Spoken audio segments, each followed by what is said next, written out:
We begin in Nigeria, where fresh economic data is pointing to a notable shift in country's trade structure. According to newly released figures from the National Bureau of Statistics, food and beverage import fell sharply to 1.39 trillion naira in the first quarter of 2026. This represents a significant contraction compared to previous quarters and suggests a gradual but steady reduction in Nigeria's dependence on imported consumables. Economists say this trend has been driven by a combination of factors, including rising local agricultural output, increased investment in domestic food processing, and ongoing government-backed import substitution policies.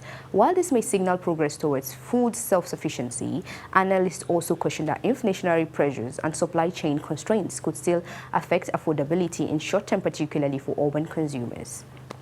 Still in Nigeria, institutions driving national communication strategy are gaining international attention. The Central Bank of Nigeria, the National Information Technology Development Agency, NITDA, and the Center for Crisis Communication have all been shortlisted as finalists for the 2026 International Public Awards Association Golden Awards.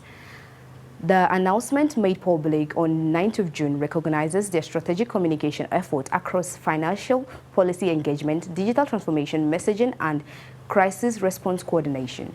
Industry observers say this recognition reflects a growing sophistication in Nigeria's public sector communication, particularly in how government agencies are engaging citizens, managing information flow, and responding to public trust challenge in an increasingly digital environment. Winners of the award are expected to be announced later this year.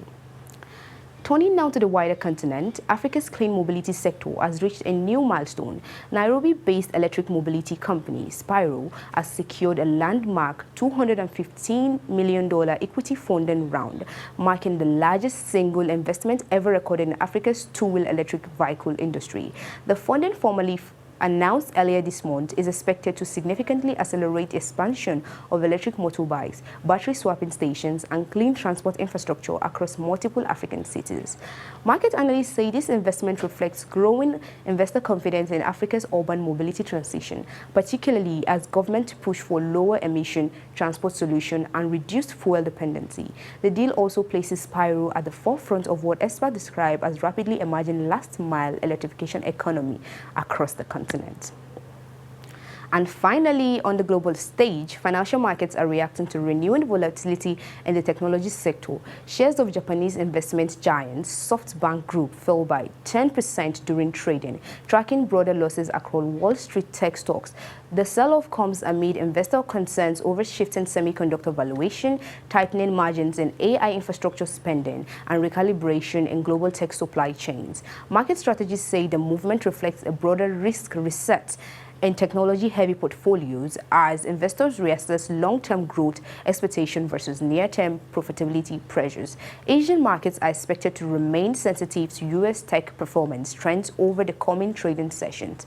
And that brings you up to speed on today's key business developments across Nigeria, Africa, and global markets.